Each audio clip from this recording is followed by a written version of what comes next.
Deep beneath a nondescript basement in Scottsdale, Arizona, there is a hole. Inside that hole is a human arm.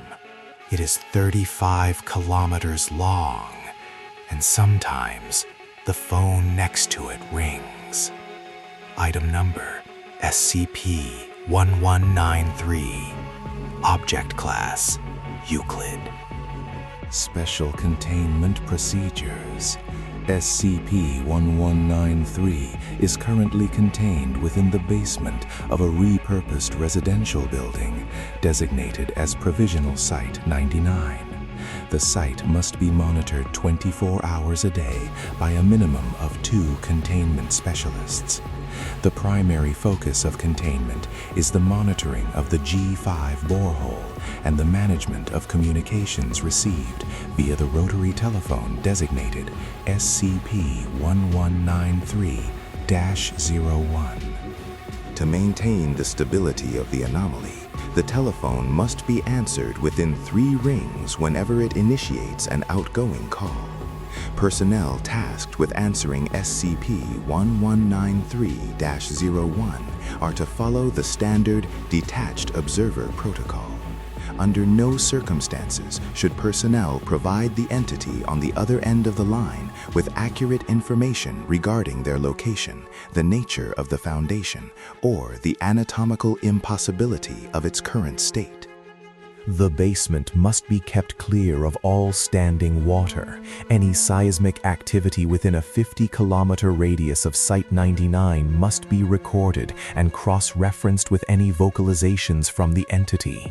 In the event that the arm within the borehole exhibits movement exceeding 10 centimeters, Site 99 is to be placed on high alert and a structural integrity assessment of the local crust must be performed. Description: SCP-1193 consists of 2 primary components. The first is a human arm of impossible dimensions located within a drainage pipe that leads into a G5 borehole. The arm is approximately 10 centimeters in diameter and is visible extending downwards from the basement floor. Initial endoscopic surveys indicated that the arm extends to a depth of at least 4 kilometers, at which point it reaches an elbow joint and makes a sharp turn. Subsequent seismic imaging and deep bore probes have tracked the appendage to a depth of 35 kilometers.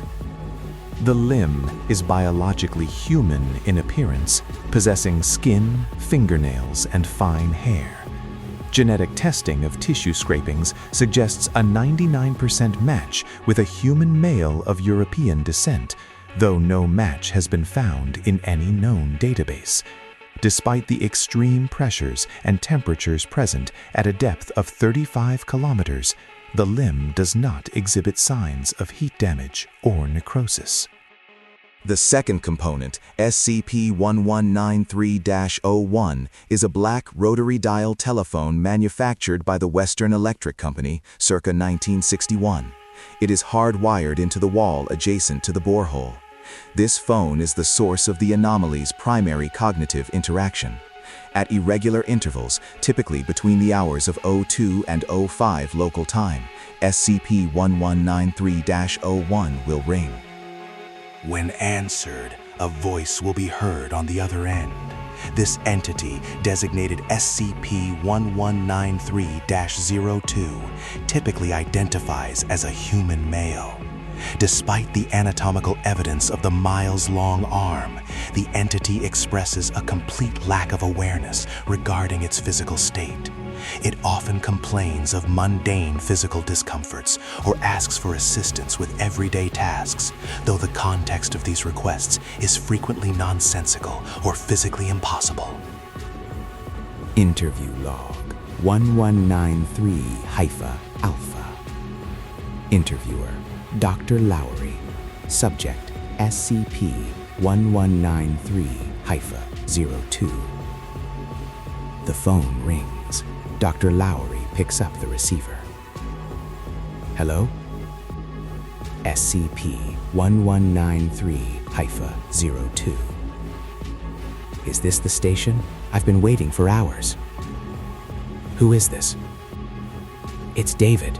My arm is stuck. I told the girl on the desk, but she hasn't sent anyone. It's cramped in here. Where are you, David?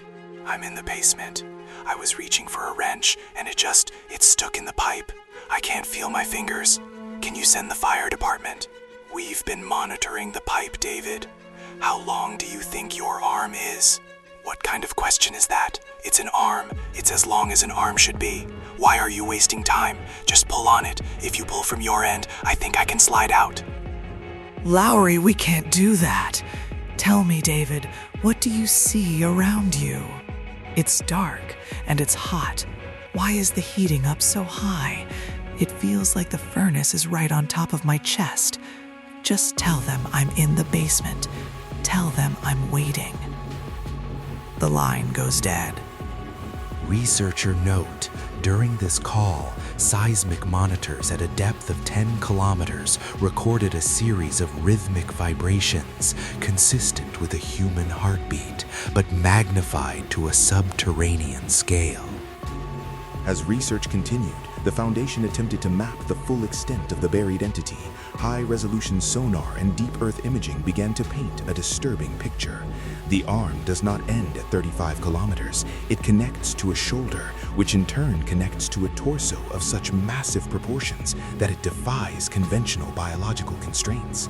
The buried giant, as it has been colloquially named, appears to be positioned in a fetal posture, curled within a natural cavern or pocket deep within the Earth's mantle. The geological implications are catastrophic. Should the entity ever attempt to stand or even shift its weight significantly, the resulting tectonic displacement would trigger magnitude 9 earthquakes across the North American plate. Interview log 1193 Gamma. Interviewer, Dr. Lowry. Subject, SCP-1193-02. The phone rings at 0314. Site 99, speak. They're taking too long. The doctor was supposed to be here to look at my legs. Your legs? What's wrong with them? They're too long. I can't fit them in the room anymore. I had to put them out the window, but now they're in the street and the cars keep hitting them. It doesn't hurt. It's just distracting. Lowry, how many legs do you have? The same as everyone else, but they just keep going. I'm looking out the window now, and I can't see my feet. I think they're in the next town over. Can you call the police and tell them to stop the traffic? I don't want to trip anyone. We will look into it. David, do you know where the rest of your body is? Right here, in the waiting room. It's a very small room, very cramped. I think they built it around me while I was sleeping. Is that legal? To build a hospital around someone? We are trying to help you. We need you to stay still. I'm trying, but I'm starting to feel a draft. I think I'm going to have to stand up to close the window. Do not stand up. David, listen to me very carefully. Do not attempt to move. I have to. My feet are getting cold. I think they're in the ocean. The call terminated with a sound described by Dr. Lowry as a grinding of tectonic plates. Seconds later, a magnitude 4.2 earthquake was centered 10 miles south of Scottsdale. Following Incident 1193 Gamma, the containment procedures were updated. It is now believed that SCP-1193-02 is not a separate entity, but the conscious mind of the organism whose limb occupies the borehole. The entity's lack of proprioception, its inability to understand its own size and location, is the only thing preventing a global geological catastrophe. The entity believes it is a normal human in a mundane, albeit slightly confusing situation. If it were to realize that its legs are thousands of miles long and embedded in the Earth's crust, the resulting movement could be world-ending. Incident Report 1193 Omega. On July 12th, a specialized endoscopic camera was lowered into the G5 borehole with the intent of reaching the 35-kilometer mark to observe the shoulder joint. As the camera passed the 20-kilometer mark, the ambient temperature exceeded the camera's rated limits, but the feed remained active for an additional 4 minutes. The footage did not show a shoulder. Instead, it showed that the arm began to bifurcate. It split into 8 smaller, identical arms, each continuing downward into separate, narrower fissures. Each of these arms was seen to be twitching in a rhythmic, synchronized fashion. Simultaneously, the rotary phone in the basement began to ring. It did not stop ringing, even when picked up. The sound coming through the receiver was not a voice, but the sound of thousands of people breathing in unison. Dr. Lowery reported that while holding the receiver, he felt a tugging sensation from the borehole. Looking down, he observed the arm, previously stationary, slowly retracting into the hole. The retraction lasted for exactly 42 seconds. The arm then returned to its original position, but it was noted to be noticeably thicker than before. A new voice was heard on the phone. It was not David.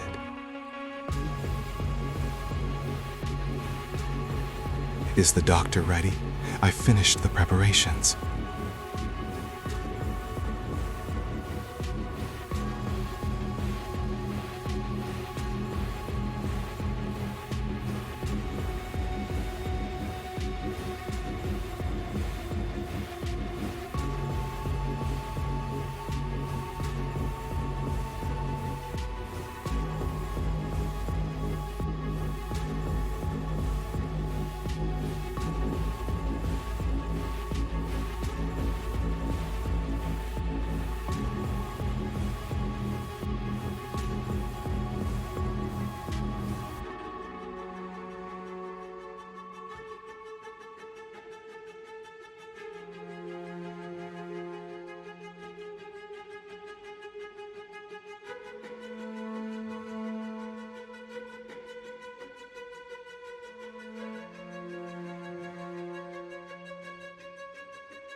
There's no one in the sky, David, or whoever this is.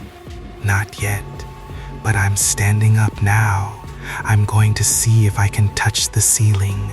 I've always wondered what was up there. The call ended. For the next 3 hours, GPS satellites reported a marginal but measurable shift in the Earth's axial tilt.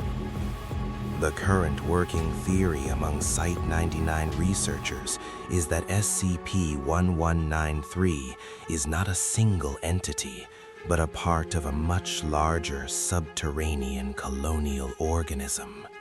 The arms we perceive may simply be the sensory organs or fingers of a creature that occupies the entirety of the lower mantle. The conversations we have with David are likely the result of the entity's mind trying to interpret the stimuli of a world it cannot possibly comprehend. We are not containing a giant in a hole. We are talking to a finger, trying to convince the rest of the body to stay asleep.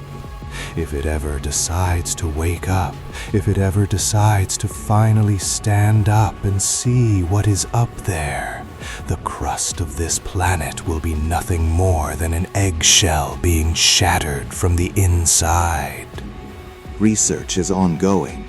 Containment is currently considered stable, but the frequency of the calls is increasing.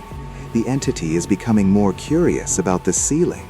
We must ensure it never finds out how thin that ceiling actually is. Subscribe for more classified archives.